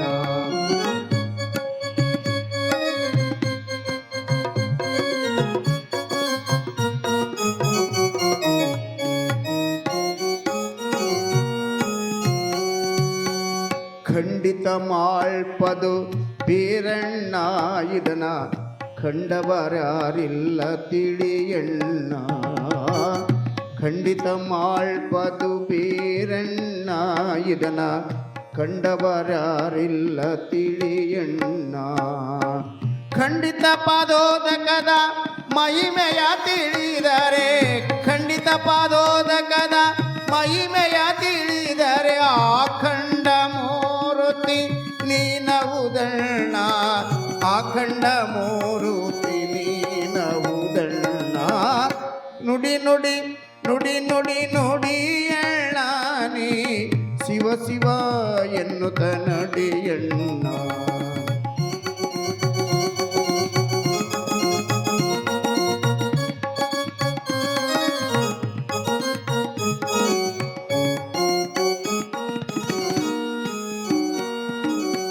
ಧರೆಯ ಸುತ್ತಿ ಏಕೆ ದಣಿಯುವಿಯಣ್ಣ, ಧರೆಯ ಸುತ್ತಿ ಏಕೆ ದಣಿಯುವಿಯಣ್ಣ. ಗುರು ಪಾದೋದಕ ಮಹಿಮೆಯ ತಿಳಿಯಣ್ಣ, ಗುರು ಪಾದೋದಕ ಮಹಿಮೆಯ ತಿಳಿಯಣ್ಣ. ಧರೆಯೊಳು ಸಿದ್ಧ ಗಂಗಾ ಪುರದೊಳು ಮೆರೆಯುವ, ಧರೆಯೊಳು ಸಿದ್ಧ ಗಂಗಾ, ಧರೆಯೊಳು ಸಿದ್ಧ ಗಂಗಾ ಪುರದೊಳು ಮೆರೆಯುವ ಶಿವಕುಮಾರ ಸ್ವಾಮಿಯ ನೆನೆಯಣ್ಣ. ಶಿವಕುಮಾರ ಶಿವಕುಮಾರ ಶಿವಕುಮಾರ ಸ್ವಾಮಿಯ ನೆನೆಯಣ್ಣ. ಪರಮ ಪದವಿ ದೊರೆಯುವುದಣ್ಣ. ನೋಡಿ ನೋಡಿ ನೋಡಿ ನೋಡಿ ನುಡಿಯಣ್ಣ ನೀ ಶಿವ ಶಿವ ಎನ್ನುತ್ತ ನಡೆಯಣ್ಣ, ನೀ ಶಿವ ಶಿವ ಎನ್ನುತ್ತ ನಡೆಯಣ್ಣ, ಶಿವ ಶಿವ ಎನ್ನುತ್ತ ನಡೆಯಣ್ಣ.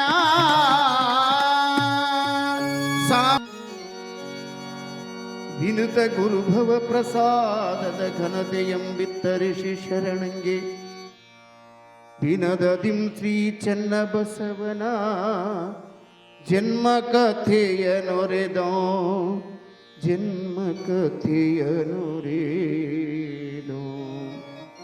ಪಾದೋದಕದ ಮಹಿಮೆಯನ್ನು ಹೇಳಿರ್ತಕ್ಕಂತಹ ಕಲಿಕೇರಿಯ ಮರುಳರಾಧ್ಯರು ಶರಣಬಸವನಿಗೆ ಪ್ರಸಾದದ ಮಹಿಮೆಯನ್ನು ಹೇಳ್ತಾ ಇದ್ದಾರೆ. ನೋಡು ಶರಣಬಸವ, ಹೀಗೆ ಪಾದೋದಕ ಶ್ರೇಷ್ಠವೋ ಆ ಪಾದೋದಕದಷ್ಟೇ ಪ್ರಸಾದವು ಕೂಡ ಶ್ರೇಷ್ಠವಾಗಿರ್ತಕ್ಕಂಥದ್ದು. 12ನೇ ಶತಮಾನದೊಳಗಾಗಿ ಹೋಗಿರ್ತಕ್ಕಂಥ ಎಲ್ಲ ಶಿವಶರಣರು ಕೂಡ ಆ ಪ್ರಸಾದದಿಂದಲೇ ಇಷ್ಟೊಂದು ಮೇಲಾಗಿ ಬಂದಿರತಕ್ಕಂಥದ್ದು. ಅಷ್ಟೇ ಅಲ್ಲ, ಬಸವಣ್ಣನು ಕೂಡ ಒಂದಲ್ಲ ಎರಡಲ್ಲ 1,96,000 ಜಂಗಮರಿಗೆ ಪ್ರಸಾದವನ್ನು ನೀಡಿರ್ತಕ್ಕಂಥವನಪ್ಪ. ಅಂಥ ಪ್ರಸಾದದ ಮಹತ್ವವನ್ನು ತಿಳಿಸ್ತೀನಿ, ಕೇಳೋ ಶರಣ ಬಸವ. ಹೇಗೆ 12ನೇ ಶತಮಾನದೊಳಗೆ ಕಲ್ಯಾಣ ಅಂತಂದ್ರೆ ಅದು ದಾಸೋಹದ ನಾಡು. ಪ್ರತಿಯೊಬ್ಬ ಶರಣನು ಕೂಡ ಜಂಗಮರ ದಾಸೋಹವನ್ನು ಮಾಡ್ತಿರ್ತಕ್ಕಂಥ ಶರಣರು. ಅಂಥ ಶರಣರೊಳಗ ಮಹಾಶರಣನಾಗಿರ್ತಕ್ಕಂಥವನು ಎಲ್ಲರೂ ದಾಸೋಹ ಮಾಡ್ತಿದ್ರು. ಅದರೊಳಗ ಇನ್ನೊಬ್ಬ ಶರಣ ಅತ್ಯಂತ ಶ್ರೇಷ್ಠವಾಗಿರ್ತಕ್ಕಂಥ ಶರಣ ಅಂತಂದ್ರೆ ಅದು ಕಕ್ಕಯ್ಯನವರು. ಮಹಾಶರಣನಾಗಿರ್ತಕ್ಕಂಥ ಕಕ್ಕಯ್ಯನು ಕೂಡ ಪ್ರತಿ ದಿವಸ ದಾಸೋಹವನ್ನು ಮಾಡ್ತಿದ್ದ. ಯಾವ ತರನಾಗಿ ದಾಸೋಹವನ್ನು ಮಾಡ್ತಿದ್ದೋ ಆ ದಾಸೋಹದ ಮಹಾಮನೆಯ ಮುಂದೆ ಏನು ಅಂತಂದ್ರ ಬಸವಣ್ಣ ದಿನ ತನ್ನ ರಾಜ ಮಂದಿರಕ್ಕೆ ಹೋಗುವಂತಹ ಒಂದು ದಾರಿ ಆ ಕಕ್ಕಯ್ಯನವರ ಮನೆಯ ಮುಂದೆ. ದಿನಾಲು ಕೂಡ ಬಸವಣ್ಣ ಹೋಗುವ ಸಂದರ್ಭದೊಳಗೆ ಕಕ್ಕಯ್ಯನವರು ಏನ್ ಮಾಡ್ತಿದ್ರು, ಅವ್ರ ಮನಸ್ಸಿನೊಳಗೆ ಒಂದು ಆಸೆ, ಕಲ್ಯಾಣದೊಳಗೆ ಎಲ್ಲಾ ಜಂಗಮರನ್ನು ಕರ್ಕೊಂಡ್ಬಂದು ಪ್ರಸಾದ ಮಾಡಿಸ್ತೀನಿ. ಆದ್ರೆ ನಮ್ಮಪ್ಪ ಬಸವಣ್ಣ ಒಂದು ದಿವಸ ಕೂಡ ನನ್ನ ಮನೆಯೊಳಗೆ ಬಂದು ಪ್ರಸಾದ ಮಾಡಿಲ್ಲ. ಅವನು ಪ್ರಸಾದ ಮಾಡಿಸ್ಬೇಕು ಅನ್ನೋ ಬಹಳ ಆಸೆ ಐತಿ ಅಂತ ಪ್ರತಿನಿತ್ಯ, ಒಂದು ದಿವಸ ಅಲ್ಲ ಪ್ರತಿನಿತ್ಯವೂ ಕೂಡ ಬಸವಣ್ಣ ಹೋಗು ಮುಂದೆ ಕುದುರೆ ಮೇಲೆ ಬಸವಣ್ಣ ಹೋಗಾಮ ನಿಂತೆ, ಯಪ್ಪ ಬಸವಣ್ಣ ಶರಣಾರ್ಥಿಯಪ್ಪ, ಇವತ್ತಾದರೂ ನನ್ನ ಮನೆಗೆ ಬಂದು ಪ್ರಸಾದ ಮಾಡು. ಆದ್ರೆ ಸಮಯ ಪ್ರಜ್ಞೆ ಬಸವಣ್ಣನಿಗೆ ತನ್ನ ಮನೆಯೊಳಗೆ ಲಿಂಗ ಪೂಜೆಯನ್ನು ಮಾಡಿಕೊಂಡು ಜಂಗಮರ ದಾಸೋಹವನ್ನು ಮಾಡಿ ಹೋಗಿ ಮತ್ತೆ ತನ್ನ ಕಾಯಕವನ್ನು ಮಾಡಬೇಕಲ್ಲ, ಕಾಯಕಕ್ಕೆ ಸಮಯ ಆಗಬಾರದು. ಕಕ್ಕಯ್ಯನವರ ಇವತ್ತು ಸಮಯ ಆಗೈತ್ರಿ, ಅಲ್ಲಿ ಕಾಯಕತತ್ತಿ, ಆ ಕಾಯಕಕ್ಕೆ ತಡ ಆಗಬಾರ್ದು, ಮತ್ತೊಮ್ಮೆ ಬರ್ತೇನ್ರಿ ಅಂತ ಪ್ರತಿನಿತ್ಯವೂ ಕೂಡ ಕಕ್ಕಯ್ಯನವ್ರು ಕರೆಯವರು, ಬಸವಣ್ಣ ಬಾ ಅಂತ. ಬಸವಣ್ಣ ನನ್ನ ಕಾಯಕಕ್ಕೆ ಸಮಯ ಆಗುತ್ತೆ, ಹೋಗ್ತೀನ್ರಪ್ಪ, ಇನ್ನೊಂದು ದಿವಸ ಬರ್ತೀನ್ರಿ. ಒಂದು ದಿವಸ ಬಸವಣ್ಣ ತನ್ನ ಏನು ಕೆಲಸ ಇರ್ತಾವ ಆ ಕೆಲಸಗಳು ಕೂಡ ಸ್ವಲ್ಪ ಲಘು ಮುಗಿದಿರ್ತಾವ, ಬೇಗನೆ ಎಲ್ಲ ಕೆಲಸ ಮುಗಿದಿರ್ತಾವ. ಬಸವಣ್ಣ ವಿಚಾರ ಬರ್ತದೆ, ಪಾಪ ಎಷ್ಟೋ ದಿವಸದಿಂದ ಕಕ್ಕಯ್ಯನವರು ಪ್ರಸಾದ ಮಾಡಬರ್ರಿ, ಪ್ರಸಾದ ಮಾಡಬರ್ರಿ, ಪ್ರಸಾದ ಮಾಡಬರ್ರಿ ಅಂತ ಕರೆಯಾಕತ್ತಾರ. ನನ್ನ ಕಾಯಕಕ್ಕೆ ತಡ ಆಗತ್ತಂತ ಹಂಗ ಬರಾಕತ್ತೀನಿ. ಇವತ್ತೆಲ್ಲ ಕೆಲಸ ಮುಗ್ದವ, ಹೋಗಿ ಕಕ್ಕಯ್ಯನವರ ಮನೆಯೊಳಗೆ ಇವತ್ತು ಪ್ರಸಾದ ಮಾಡಿದ್ರು ಆತು ಅಂತ ಬಸವಣ್ಣ ವಿಚಾರ ಮಾಡಿ ಎಲ್ಲವನ್ನು ತೆಗೆದಿಟ್ಟು ಬಂದ. ಏನ್ ಬಸವಣ್ಣ ಬಂದವನೇ ಕಕ್ಕಯ್ಯನವರ ಪ್ರಸಾದಕ್ಕೆ ಬಂದನ್ರಪ್ಪ, ಪ್ರಸಾದ ತಗೊಂಬರ್ರಿ ಅಂತ ಮನೆಯೊಳಗೆ ಹೋಗ್ತಾರ. ಆದ್ರ ನೋಡ್ರಿ ದೈವ ಇಚ್ಛೆ ಹೆಂಗಿರುತ್ತ ಶಿವ ಹೆಂಗ ಆಟ ಆಡ್ತಿರ್ತಾನ ಅಂತಂದ್ರ, ಅವತ್ತಿನ ದಿನವೂ ಕೂಡ ಪ್ರಸಾದ ಮಿಕ್ತಿತ್ತು, ಪ್ರಸಾದ ಇರ್ತಿತ್ತು. ಆದ್ರ ಅವತ್ತು ಬಸವಣ್ಣ ಪ್ರಸಾದ ಅಂತ ಬಂದಾನ. ಬಸವಣ್ಣ ಬರೋಕ್ಕಿಂತ ಮುಂಚಿತವಾಗಿ ಕಕ್ಕಯ್ಯನವರು ಎಲ್ಲಾ ಪ್ರಸಾದವನ್ನ ಬಡಿಸಿ ಮನೆಯೊಳಗಿರ್ತಕ್ಕಂಥವ್ರೆಲ್ಲಾ ಪ್ರಸಾದ ಮಾಡಿ ಇದ್ದಿರ್ತಕ್ಕಂಥ ಎಲ್ಲಾ ವಸ್ತುಗಳನ್ನ ಏನ್ ಮಾಡಿದ್ರು ಅಂತಂದ್ರ ತೊಳೆದ ಡಬಾಕಿ ಬಿಟ್ಟಿದ್ರು. ಇವರು ತೊಳೆದ ಡಬಾಕ್ಯಾರ. ಬಸವಣ್ಣ ಬಂದ, ಕಕ್ಕಯ್ಯನವರ ಪ್ರಸಾದ ಕೊಡ್ರಿ. ಓಡಿ ಬಂದ ಕಕ್ಕಣ್ಣ ಮನಸ್ಸಿನೊಳಗೆ ನೋಡಿದ್ರೆ ಬಸವಣ್ಣ ನನ್ನ ಮನೆಗೆ ಬಂದಾನ ಅಂತಕ್ಕಂಥ ಖುಷಿ ಐತಿ. ಆದ್ರ ಬಸವಣ್ಣ ಬಂದಿದ್ದಕ್ಕ ಪ್ರಸಾದ ಕೊಡ್ರಿ ಅಪ್ಪ ಅಂತ ಬಸವಣ್ಣ ಕೈ ಒಡ್ಡ್ಯಾನ. ಕಕ್ಕಯ್ಯನವರಿಗೆ ಮನಸ್ಸಿನೊಳಗ ಖುಷಿ ಇದ್ರು ಕೂಡ ಹೊಟ್ಟೆಯಾಗ ದುಃಖ ಆಗಕತ್ತು ಬಿಡ್ತೈತಿ. ಬಸವಣ್ಣ ಬಂದಿದ್ದು ಖುಷಿ ಒತ್ತಾಟೆ, ಆದ್ರ ಬಸವಣ್ಣ ಬಂದ ದಿವಸ ನನ್ನ ಮನೆಯೊಳಗೆ ಪ್ರಸಾದ ಆಗಿತ್ತಲ್ಲೋ ಪರಮಾತ್ಮ, ಎಂತ ಆಟ ಆಡಿಬಿಟ್ಟೆಪ್ಪ. ಇವತ್ತ ಪ್ರಸಾದ ಆಗಬೇಕ, ದಿನ ಎಷ್ಟೋ ಪ್ರಸಾದ ಉಳಿತಿತ್ತು, ಇವತ್ತೊಂದಿಷ್ಟು ಪ್ರಸಾದ ಇಲ್ಲಲ್ಲ. ಬಸವಣ್ಣ ಯಪ್ಪ, ನೀ ಎಲ್ಲ ಪ್ರಸಾದ ಅಂತ ಬಂದಿ, ಆದ್ರ ಇವತ್ತು ನನ್ನ ಮನೆಯೊಳಗ ಪ್ರಸಾದ ಖಾಲಿ ಆಗೈತಪ್ಪ ಬಸವಣ್ಣ. ಪ್ರಸಾದನ ಇಲ್ಲ, ಎಲ್ಲನೂ ಕೂಡ ತೊಳೆದಿಟ್ಬಿಟ್ಟಿವಪ್ಪ. ಎಲ್ಲಾದ್ರೂ ಒಂದು ತುತ್ತು ಐತಿ ಅಂತ ನೋಡ್ಬೇಕಂದ್ರೂ ಕೂಡ ಎಲ್ಲಿ ಒಂದು ತುತ್ತೂ ಇಲ್ಲ, ಎಲ್ಲ ಬಳೆದು ಗುಡಿಸಿ ಡಬಾಕಿ ಬಿಟ್ಟಾರಪ್ಪ ಬಸವಣ್ಣ. ಆಗ ಬಸವಣ್ಣ ಸುಮ್ಮ ನಿಂತ. ಕಕ್ಕಯ್ಯನವರ ಮನಸ್ಸಿಗೆ ನೋವಾಗತ್ತದ ಅನ್ನೋದು ಬಸವಣ್ಣಗೆ ಗೊತ್ತಾಗ್ತದೆ. ಅತ್ತ ಇತ್ತ ನೋಡ್ತಾನ ಬಸವಣ್ಣ. ಅತ್ತ ಇತ್ತ ನೋಡೋ ಸಂದರ್ಭದೊಳಗ ಒಂದು ಗ್ವಾಡಿಯ ದಂಡಿಯೊಳಗ ಒಂದು ಇರಿವಿ ಏನ್ ಮಾಡ್ತಿತ್ತು ಅಂತಂದ್ರ ಒಂದು ಅನ್ನದ ಅಗಳನ್ನು ಹಿಡ್ಕೊಂಡು ಹೋಗ್ತಿರ್ತದೆ. ಬಸವಣ್ಣನ ದೃಷ್ಟಿಗೆ ಆ ಅನ್ನದಗಳು ಬೀಳ್ತೈತಿ, ಇರಿವಿ ಅನ್ನದಗಳು ಹಿಡ್ಕೊಂಡು ಹೋಗ್ತಿರ್ತೈತಿ. ಯಪ್ಪ ಕಕ್ಕಯ್ಯನವರ ಮನೆಯೊಳಗ ಒಂದಿಷ್ಟ ಸಕ್ರೆ ಇದ್ರೆ ತಗೊಂಬರ್ರಿಯಪ್ಪ ಅಂತ. ಯಪ್ಪ ಸಕ್ರೆ ಅಂತ ಓಡಿ ಹೋದವನ ಏನ್ ಮಾಡಿದೆ, ಕಕ್ಕಯ್ಯನವರು ಒಂದಿಷ್ಟು ಸಕ್ರೆ ತಗೊಂಬಂದ್ರು. ಇವಾಗ ಸಕ್ರೆ ತಗೊಂಬಂದ್ರು. ಆ ಸಕ್ರೆ ಒಳಗಿರ್ತಕ್ಕಂಥ ಒಂದು ಅಗಳನ್ನ ಬಸವಣ್ಣ ಕೈಯಾಗ ತಗೊಂಡ. ಒಂದು ಅಗಳನ್ನ ತಗೊಂಡು ಅಲ್ಲಿ ಹೋಗ್ತಿರ್ತಕ್ಕಂಥ ಇರುವಿ ಏನಿತ್ತಲ್ಲ, ಆ ಇರುವಿ ಮುಂದೆ ಆ ಸಕ್ರಿಯನ್ನು ಸಕ್ರೆ ಇಟ್ಟ. ಯಾವಾಗ ಸಕ್ರೆ ಇಟ್ಟನು ಇರುವಿ ಸಿಹಿಗೆ ಭಾಳ ಜೀವ, ಏನಿದ್ರು ಕೂಡ ಸಿಹಿ ಬಿಡಂಗಲ್ಲ ಅದು. ಯಾವಾಗ ಸಕ್ರೆ ಇಟ್ನೋ ಸಕ್ರೆ ಸಿಹಿ, ಅನ್ನ ಅದಕ್ಕೇನು ಉಪ್ಪು ಹಾಕಿರ್ತಾರ ಅಷ್ಟ, ಭಾಳ ಅಂದ್ರೆ ಸಪ್ ಇರುತ್ತ.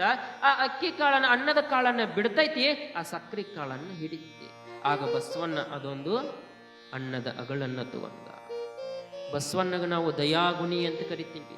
ಯಾಕಪ್ಪ ದಯಾಗುಣಿ ಅಂತ ಬರೇ ಮನುಷ್ಯರಲ್ಲ, ಅದಕ್ಕೆ ಹೇಳಿದ ಬಸವಣ್ಣ ದಯವಿರಬೇಕು ಸಕಲ ಪ್ರಾಣಿಗಳಲ್ಲಿ ಅಂತ ಹೇಳಿದ. ದೈವ ಧರ್ಮದ ಮೂಲ ಏನು, ಒಂದೊಂದು ಪ್ರಾಣಿಗಳ ಮೇಲೆ ಒಂದೊಂದು ಜೀವಗಳ ಮೇಲೆ ಕೂಡ ದಯ ಇರ್ಬೇಕಂತ ಬರೇ ಬಾಯಿ ಮಾತಿಗೆ ಹೇಳಿಲ್ಲ ಬಸವಣ್ಣ, ಅದನ್ನ ಮಾಡಿ ತೋರಿಸಿರ್ತಕ್ಕಂಥವನು ಬಸವಣ್ಣ.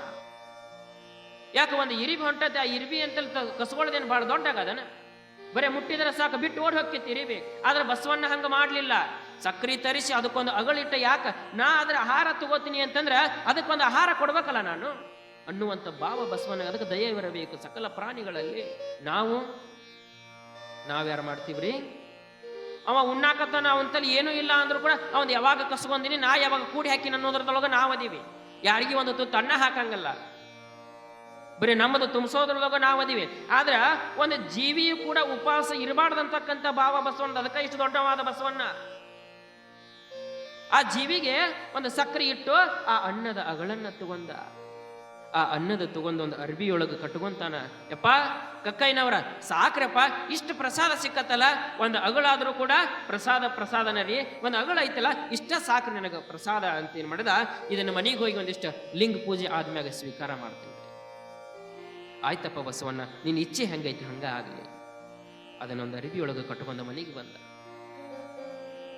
ಮನೆಗೆ ಬಂದ ಲಿಂಗ ಪೂಜೆ ಮಾಡ್ಕೊಳಕ್ ಹೋಗ್ಬೇಕು, ಸ್ನಾನ ಮಾಡ್ಕೋಬೇಕಲ್ಲ. ಸ್ನಾನ ಮಾಡ್ಕೋಬೇಕಂತ ಏನ್ ಮಾಡಿದ, ಆ ಕಟ್ಟಿರ್ತಕ್ಕಂಥ ಗಂಟನ್ನು ಜಗಲಿ ಮೇಲಿಟ್ಟ ಸ್ನಾನ ಮಾಡಿ ಲಿಂಗ ಪೂಜೆ ಮಾಡ್ಕೊಂಡ್ಮ್ಯಾಗ ಸ್ವೀಕಾರ ಮಾಡ್ಬೇಕು ಅಂತ ಬಸವಣ್ಣ ಹೋದ. ಅದ ಸಂದರ್ಭದೊಳಗ ಬಸವಣ್ಣನ ಅಕ್ಕನಾಗಿರ್ತಕ್ಕಂಥ ನಾಗಮ್ಮ ಹಿಂದೆ ಬಸವ ಕಲ್ಯಾಣವನ್ನ ಸೇರಿಬೇಕಾಗಿತ್ತು ಅಂತಂದ್ರೆ ಬಸವಣ್ಣನ ಜೊತೆನೆ ಬಂದಿರ್ತಕ್ಕಂಥವಳ ಅಕ್ಕ ನಾಗಮ್ಮ. ಬಾಗೇವಾಡಿಗೆ ತನ್ನ ಗಂಡ ಸಂಸಾರವನ್ನು ಎಲ್ಲವನ್ನು ಬಿಟ್ಟು ಬಂದು ಬಿಟ್ಟಿರ್ತಾಳ. ಆಕೆಯು ಕೂಡ ಸ್ನಾನ ಮಾಡಿ ಲಿಂಗ ಪೂಜೆ ಮಾಡ್ಕೋಬೇಕು ಅಂತ ಜಗಲಿಗೆ ಬಂದ. ಬಸವಣ್ಣ ಹಿಂಗ್ ಹೋದ, ಅಕ್ಕ ನಾಗಮ್ಮ ಜಗಲಿ ಒಳಗೆ ಹೋದ್ಲು. ಆನಂದವಾಗಿ ಪೂಜೆ ಮಾಡ್ಕೊಂಡು ಲಿಂಗ ಪೂಜೆಯನ್ನ. ಯಾವಾಗ ಲಿಂಗ ಪೂಜೆ ಮಾಡ್ಕೊಂಡ್ಲು, ಲಿಂಗ ಪೂಜೆ ಮಾಡ್ಕೊಂಡು ಇನ್ನೇನು ಎದ್ದು ಹೋಗ್ಬೇಕು ಅನ್ನೋದ್ರೊಳಗ ಜಗಲಿ ಮ್ಯಾಗ ಒಂದು ಏನೋ ಗಂಟು ಕಾಂತಿ. ನಮ್ಮ ಅಣ್ಣ ಏನೋ ತಗೊಂಡ್ಬಂದಾನಲ್ಲ, ಓ ನಮ್ಮ ಅಣ್ಣ ನಾ ಲಿಂಗ ಪೂಜೆ ಆದ್ಮ್ಯಾಗ ಏನಾದ್ರೂ ಪ್ರಸಾದ ಅಂತ ನನಗ ತಂದಿರ್ಬೋದೇನೋ ಇದನ್ನಂತ ಏನು ಮಾಡ, ನಮ್ಮ ಅಣ್ಣ ತಂದಿರ್ಬೋದು ಅಂತ ಏನು ಮಾಡಿದ್ಲಕ್ಕೆ ಅಕ್ಕ ನಾಗಮ್ಮ ಲಿಂಗ ಪೂಜೆ ಮುಗಿಸಿ ಹೋಗುವಂದ ಆ ಗಂಟು ತಗೊಂಡದ್ರೊಳಗ ಇರ್ತಕ್ಕಂಥ ಅನ್ನದ ಅಗಳಲ್ಲ, ಆ ಅಗಳನ್ನ ಸ್ವೀಕಾರ. ಯಾವಾಗ ಆ ಅನ್ನದ ಅಗಳನ್ನ ಸ್ವೀಕಾರ ಮಾಡಿದ್ಲು, 1 ತಿಂಗಳು 2 ತಿಂಗಳಾಯ್ತು.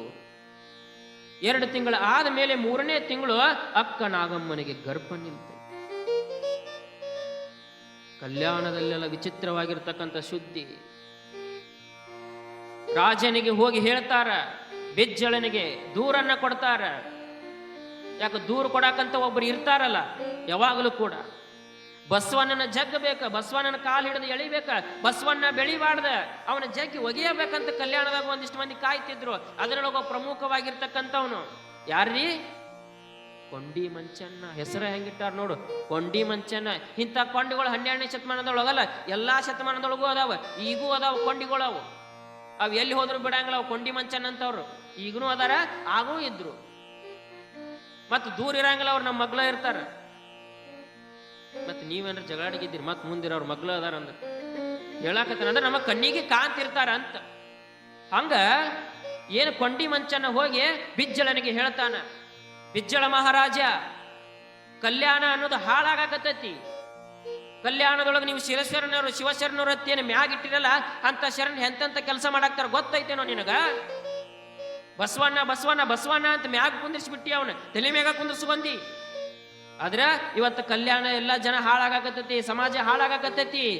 ಯಾಕ್ರಿ ಏನಾತು ಅಂತ ಕೇಳಿದ ರಾಜ. ಯಾಕಂತ ಕೇಳ್ತಿಲ್ಲಪ್ಪ, ಗೊತ್ತಿಲ್ಲ ನೋ ರಾಜ. ಮಹಾಮನೆಯೊಳಗ ಬಸವಣ್ಣನ ಅಕ್ಕ ನಾಗಮ್ಮ ಗರ್ಭಿಣಿ ಆಗ್ಯಾಳಂತ್ರಿ, ಗರ್ಭಿಣಿ. ಅದಕ್ಕೇನಾತು? ಅದೇನ್ ದೊಡ್ಡ ವಿಷಯ? ಅಯ್ಯೋ ರಾಜ, ಅದೇನು ದೊಡ್ಡ ವಿಷಯ ಅಂತಿಲ್ಲ, ಗರ್ಭಿಣಿ ಆಗ್ಯಾಳ. ಆದ್ರ ಆಕಿಗೆ ಗಂಡನ ಇಲ್ಲ, ಎಷ್ಟೋ ವರ್ಷಗಳಾತ ಬಿಟ್ಟು ಬಂದ. ಇದು ನಿನ್ನ ಸುದ್ದಿಗೆ ಗೊತ್ತಾಗಿಲ್ಲ. ನೀ ಹೆಂಗ ರಾಜ್ಯಭಾರ ಮಾಡ್ತಿ, ಬಸವಣ್ಣ ಬಸವಣ್ಣ ಅಂತಿ. ಇದು ಕಲ್ಯಾಣ ಹಾಳಾಗತ್ತಿದ್ದ ಅವನಿಂದ. ಅಕ್ಕ ನಾಗಮ್ಮ ಗರ್ಭಿಣಿ ಆಗ್ಯಾಳ, ಯಾರಿಂದ ಆಗ್ಯಾಳ ಗೊತ್ತಾಗ್ಬೇಕಲ್ಲ. 3 ತಿಂಗಳು ಹೋಗೈತಿ, 4 ತಿಂಗಳು ಹೋಗೈತಿ, ತುಂಬು ಗರ್ಭಿಣಿ ಆಗ್ಯಾಳ. ಮತ್ತು ತುಂಬು ಗರ್ಭಿಣಿ ಆಗ್ಯಾಳ, ಅದಕ್ಕೆ ಗಂಡ ಬೇಕಲ್ಲ. ಯಾರು ಗಂಡ ಅಂತ ಗೊತ್ತನ ಯಾರಿಗೂ ಗೊತ್ತಿಲ್ಲ. ಆಗ ರಾಜನಿಗೆ ಹೇಳ್ತಿ, ಮತ್ತೆ ಇವನು ಕೂಡ ರಾಜ ಏನಂದ್ರೆ ಕಿವಿ ಮಾತು ಕೇಳಮ್ಮ. ಮತ್ ಕೇಳವ್ರದ ಹೇಳವ್ರದಾರ ಅಂದ್ರೆ ಕೇಳವ್ರ ಇದ್ದಾಗ ಹೇಳ್ಬೇಕಲ್ಲ. ಅದ್ನೇನ್ ಮಾಡ್ತೀಪ್ಪ ನಡಿ ಅಂದ್ರೆ ಯಾರು ಹೇಳಂಗಿಲ್ಲ. ಅವ ಹೇಳಕ್ ಬರ ನಮ್ ಕಿವಿ ಹೋದ, ಅವ್ನ ಕಿವಿಯಾಗ ಬಾವ್ಯಾಗ ಕೊಟ್ಟಿವಿ ಅಂತಂದ್ರೆ ಊದೇ ಬಿಡ್ತಾನ ಅವ ಸರಿಯಾಗಿ. ಇವನೊಂದು ಹೌದಾ? ಹಂಗಾದ್ರ ಇದನ್ನ ಸಭೆ ಮಾಡೇ ಬಿಡ್ಬೇಕು. ಕರೆಸ್ರಿ ಬಸವಣ್ಣನ ಅಂತ. ದೂರ ಹೋಗ್ತದ, ಬಸವಣ್ಣನ ಕರೆಸ್ತಾರ. ಯಾವಾಗ ಬಸವಣ್ಣನ ಕರೆಸಿದ್ರು ನಿಂತು ಕೇಳ್ತಾರ, ಅಲ್ಲಪ್ಪ ಬಸವಣ್ಣ, ನೀನು ಶಿವಶರಣರು ಅಂತಿ, ಮತ್ತು ಕೊಂಡಿ ಮಂಚನವರು ಒಂದು ದೂರ ಕೊಟ್ಟಾರ. ನಿನ್ನ ಅಕ್ಕ ನಾಗಮ್ಮನಿಗೆ ಗಂಡನ ಇಲ್ಲಂತ, ಮತ್ತು ತುಂಬು ಗರ್ಭಿಣಿ ಆಗ್ಯಾಳಂತ, ಹೆಂಗಪ್ಪ? ನೀ ಆಚಾರವಂತ ವಿಚಾರವಂತ ಅಂತ ನಿನ್ನ ಒಂದು ಸ್ನಾನಕ್ಕೆ ಕುಂದಿರ್ಸಿವಿ, ನೀನ ಹಿಂಗ ಮಾಡಿದ್ರೆ ಹೆಂಗ? ಅದಕ್ಕೆ ಕಾರಣ ಹೇಳಪ್ಪ, ಯಾರಕಿ ಗಂಡ? ಆ ಗರ್ಭಕ್ಕೆ ಕಾರಣ ಯಾರು ಅಂತ ಕೇಳಿ. ಆಗ ಬಸವಣ್ಣ ಉತ್ತರ ಕೊಡಂಗಿಲ್ಲ. ರಾಜ, ನನಗೂ ಕೂಡ ಅದರ ಬಗ್ಗೆ ಗೊತ್ತಿಲ್ಲಪ್ಪ. ಮತ್ತೆ ನಿನಗೆ ಗೊತ್ತಿಲ್ಲ ಅಂದ್ರೆ ಯಾರಿಗೆ ಗೊತ್ತೈತಿ? ಯಪ್ಪ, ನನಗಂತೂ ಏನು ಗೊತ್ತಿಲ್ಲ. ನೀವು ಕೇಳುದಾದ್ರೆ ನಮ್ಮ ಅಕ್ಕ ನಾಗಮ್ಮನನ್ನ ಕೇಳಿಬಿಡಿ, ಆಕೆಯನ್ನ ಕರೆಸ್ತೀನಿ. ನಾಗಮ್ಮನ ಕರೆಸ್ತಾರ ಸಭೆಗೆ, ರಾಜಸಭೆಗೆ ಕರೆಸಿ ನಾಗಮ್ಮ ನಿಂತಿರ್ತಾಳ. ಪ್ರಶ್ನೆ ಮಾಡ್ತಾರ, ಅಲ್ಲ ನಾಗಮ್ಮ, ನಿನ್ನ ಗಂಡ ಎಂದೋ ಬಿಟ್ಟು ಹೋಗ್ಯಾನ, ನಿನ್ನ ಗಂಡನ ಇಲ್ಲ, ಆದ್ರೂ ಕೂಡ ತುಂಬು ಗರ್ಭಿಣಿಯಾಗಿಲ್ಲ. ಈ ಗರ್ಭಕ್ಕೆ ಕಾರಣ ಯಾರು? ಯಾರಿಂದ ಹುಟ್ಟೈತಿ ಈ ಗರ್ಭ ಅಂತ ನೀ ಇವತ್ತ ಈ ರಾಜಸಭೆಯೊಳಗ ಉತ್ತರ ಕೊಡಬೇಕು ಅಂದ ರಾಜ. ಆಕೆ ಎಷ್ಟು ಗಟ್ಟಿ ಇದ್ಲು ನೋಡಿ, ಶಿವಶರಣರು ಎಷ್ಟು ಗಟ್ಟಿ ಇದ್ಲು. ನಾಗಮ್ಮ ಅಂತಾಳ, ಯಪ್ಪ ರಾಜ, ರಾಜ ಪ್ರತ್ಯಕ್ಷ ದೇವತಃ ಅಂತಾರ. ನೀನು ದೇವರ ಸ್ವರೂಪ, ನಿನ್ನ ಮುಂದೆ ನಾ ಯಾಕೆ ಸುಳ್ಳು ಹೇಳಿ? ನನ್ನ ಬಾಯಿಂದ ಏನಾದರೂ ಬಂದ್ರ ನಿನಗೆ ಸುಳ್ಳು ಅನಿಸ್ಬೋದಪ್ಪ, ಆದ್ರೆ ಇದಕ್ಕೆ ನಾ ಉತ್ತರ ನಾ ಕೊಡಂಗಿಲ್ಲಪ್ಪ. ಇದಕ್ಕೆ ಉತ್ತರ ನಾ ಕೊಡಂಗಿಲ್ಲ. ನನ್ನ ಗರ್ಭದೊಳಗಿರ್ತಕ್ಕಂಥ ಕೂಸನ್ನ ನೀ ಪ್ರಶ್ನೆ ಮಾಡು, ಅದ ಉತ್ತರ ಕೊಡ್ತೈತಿ. ನಗಾಕತ್ತರ ಇರೋರೆಲ್ಲರೂ. ಹುಚ್ಚ ಹಿಡ್ದತ್ತಿಗೆ ನಾಗಮ್ಮಗೆ ಹುಚ್ಚ. ಗರ್ಭದೊಳಗಿರ್ತಕ್ಕಂಥ ಕೂಸು ಉತ್ತರ ಕೊಡ್ದತ್ತ. ಕೂಸು ಏನಿದೆ ಆಟ ಹಚ್ಚಿರನ? ಇಬ್ರು ಅಕ್ಕ ತಂಗಿ ಸೇರ್ಕೊಂಡು ಏನ್ ಅನ್ನಕತ್ತೀರಿ ನೀವು? ಈ ಸಭೆಗೆ ಒಂದು ಗೌರವ ಇಲ್ಲ ಅಂತ ಬೇಯಾಗ ಅಂತಾಳ. ಇಲ್ರಪ್ಪ, ನಾ ಯಾಕೆ ಸುಳ್ಳು ಹೇಳಿ? ಪರೀಕ್ಷೆ ಮಾಡಿಬಿಡ್ರಿ ಅಲ್ಲಪ್ಪ, ಯಾಕೆ ನಾ ಸುಳ್ಳು ಹೇಳಿ? ನನ್ನ ಗರ್ಭಕ್ಕೆ ನೀವು ಪ್ರಶ್ನೆ ಮಾಡಿ ಆ ಗರ್ಭ ಉತ್ತರ ಕೊಡ್ಲಿಕ್ಕಂದ್ರೆ ನಾ ಉತ್ತರ ಕೊಡ್ತೀನಿ ಅಂದ್ಲ. ಅಷ್ಟು ಧೀರತನ ಆಕೆಗೆ, ಶರಣಿಗೆ. ಆಗ ಬಿಜ್ಜಳ ರಾಜ ಒಂದೆರಡು ಹೆಜ್ಜೆ ಮುಂದೆ ಬರ್ತಾನ. ನಾಗಮ್ಮನ ಮುಂದೆ ನಾಗಮ್ಮ ನಿಂತಿರ್ತಾಳ. ಮುಂದೆ ಒಂದು ಗರ್ಭಕ್ಕ ಕಿವಿ ಬಾಯನ್ನ ಕೊಟ್ಟು ಹೇಳ್ತಾನ ಗರ್ಭಕ್ಕ, ಗರ್ಭದೊಳಗಿರ್ತಕ್ಕಂಥ ಕೂಸು, ನೀ ಏನ ನನ್ನ ಪ್ರಶ್ನೆಗೆ ಉತ್ತರ ಕೊಡ್ತೀಯತ್ತ? ಕೊಡು ನೋಡೋಣ. ಹಂಗಾದ್ರೆ ಈ ಗರ್ಭದೊಳಗೆ ನೀ ಬಂದಿಯಲ್ಲ, ನೀ ಇಲ್ಲಿ ಬರ್ಬೇಕಾಗಿತ್ತಂದ್ರ, ನೀ ಇದ್ರೊಳಗೆ ಹುಟ್ಟಬೇಕಾಗಿತ್ತಂದ್ರ ಕಾರಣ ಯಾರು ಅಂತ ಹೇಳು ಅಂದಾಗ ಆ ಗರ್ಭ ಮಾತಾಡ್ತೈತಿ, ನಾ ಈ ಗರ್ಭದೊಳಗೆ ಬಂದೀನಿ ಅಂತ ಯಾವ ಕಾರಣ ನನಗೆ ಯಾರಂತಂದ್ರ, ಯಾವ ಈ ಶಿವಶರಣರಾಗಿರ್ತಕ್ಕಂಥ ಕಲ್ಯಾಣದೊಳಗ ಪ್ರತಿನಿತ್ಯವೂ ಕೂಡ ಪ್ರಸಾದವನ್ನ ಕೊಡ್ತಕ್ಕಂಥ ಕಕ್ಕಯ್ಯನವರ ಮಿಕ್ಕ ಪ್ರಸಾದದಿಂದ ಹುಟ್ಟತಕ್ಕಂಥ ಕೂಸು ನಾನು ಅಂತ ಗರ್ಭ ಉತ್ತರ ಕೊಡ್ತೈತಿ. ಯಾವಾಗ ಗರ್ಭ ಹುಟ್ಟ ಕೊಡ್ತೀವೋ ಇಡೀ ರಾಜಸಭೆ ದಂಗಾಗಿ ಬಿಡ್ತತಿ.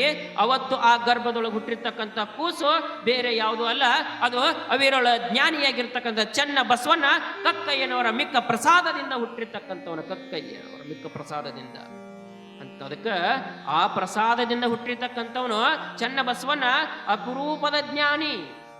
ಅದಕ್ಕೆ ಅವಿರಳ ಜ್ಞಾನಿ ಅಂತ ಕರೆದ್ರೆ ಚೆನ್ನ ಬಸವಣ್ಣನಿಗೆ.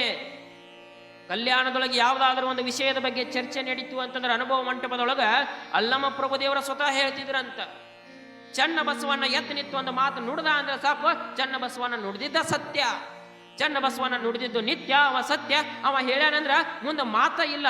ಅಷ್ಟೊಂದು ಜ್ಞಾನಿ ಚೆನ್ನ ಬಸವಣ್ಣ. ಆದ್ರೆ ವಯಸ್ಸಿನೊಳಗ ಎಲ್ಲರಿಗಿಂತಲೂ ಕೂಡ ಸಣ್ಣವನಾದ್ರೂ ಕೂಡ ಅವನ ಜ್ಞಾನ ಅಪಾರವಾಗಿರ್ತಕ್ಕಂಥ ಜ್ಞಾನವನ್ನ ಹೊಂದಿರತಕ್ಕಂಥವನು. ಚಿಕ್ಕ ವಯಸ್ಸಿನೊಳಗ ಅನುಭವ ಮಂಟಪದ ಅಧ್ಯಕ್ಷನಾಗಿರ್ತಕ್ಕಂಥವನು ಚೆನ್ನ ಬಸವಣ್ಣ. ಇಷ್ಟು ಶಕ್ತಿ ಬರಬೇಕಾಗಿತ್ತಂದ್ರೆ ಕಾರಣ ಏನು? ಅವನು ಕಾರಣ ಪ್ರಸಾದದ ಶಕ್ತಿ. ಆ ಪ್ರಸಾದದ ಶಕ್ತಿಯಿಂದ ಅಷ್ಟೊಂದು ಜ್ಞಾನವನ್ನು ಹೊಂದಿರತಕ್ಕಂಥವನು ಚೆನ್ನ ಬಸವಣ್ಣ. ಎದರಿಂದ ಹುಟ್ಟಿರ್ತಕ್ಕಂಥವನ್ರಿ?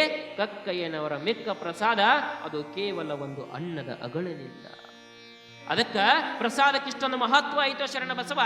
ಒಂದು ಅಗಳ ಅನ್ನದಿಂದ ಒಬ್ಬ ಜ್ಞಾನಿ ಹುಟ್ಟ್ಯಾನ ಅಂತಂದ್ರೆ ಎಷ್ಟೋ ಪ್ರಸಾದವನ್ನು ನಾವು ಮಾಡಿಸ್ತೀವಿ, ಆ ಪ್ರಸಾದಕ್ಕೂ ಕೂಡ ಅಷ್ಟ ಕಿಮ್ಮತ್ತೈತಿ, ಅಷ್ಟ ಮಹತ್ವ ಐತಿ. ಅದಕ್ಕೆ ನೀನು ಪ್ರಸಾದವನ್ನು ಸಾರುವ ಮುಂದೆ ಶರಣ ಬಸವ ಯಾವತ್ತೂ ಕೂಡ ಯಾರ ಗಂಗಾಳೊಳಗೂ ಪ್ರಸಾದವನ್ನ ವ್ಯರ್ಥ ಮಾಡ್ದಂಗೆ ನೀ ಪ್ರಸಾದವನ್ನ ಮಾಡಪ್ಪ ಅಂತ ಕಲಿಕೇರಿಯ ಮೊರರಾದ್ಯರು ಶರಣ ಬಸವನಿಗೆ ಪ್ರಸಾದ ಮಹತ್ವವನ್ನು ಹೇಳ್ತಾರೆ. ಪ್ರಸಾದ ಅದು ಸತ್ಯ ಶುದ್ಧ ಕಾಯಕದಿಂದ ಇರಬೇಕು, ಅದು ಶುದ್ಧ ಮತ್ತು ಸಿದ್ಧ ಪ್ರಸಿದ್ಧವಾಗಿರ್ತಕ್ಕಂಥ ಪ್ರಸಾದ ಇರಬೇಕು ಅಂತ ಇಷ್ಟೆಲ್ಲ ವಿಷಯಗಳನ್ನ ಕಲಿಕೆಯ ಮೊರರಾದ್ಯರು ಶರಣ ಬಸವನಿಗೆ ಉಪದೇಶವನ್ನ ಮಾಡ್ತಾರ. ಇಷ್ಟು ಪ್ರಸಾದದ ಉಪದೇಶ ಆದ ಮೇಲೆ ಅಷ್ಟಾವರಣದೊಳಗ ನಾಳೆಯ ದಿವಸ ಯಾವ ವಿಚಾರ ಬರ್ತಾವಂತಕ್ಕಂಥದನ್ನ ನಾಳೆಯೇ ನೋಡೋಣ ಅಂತ ಹೇಳ್ತಾ ಪೂರ್ವ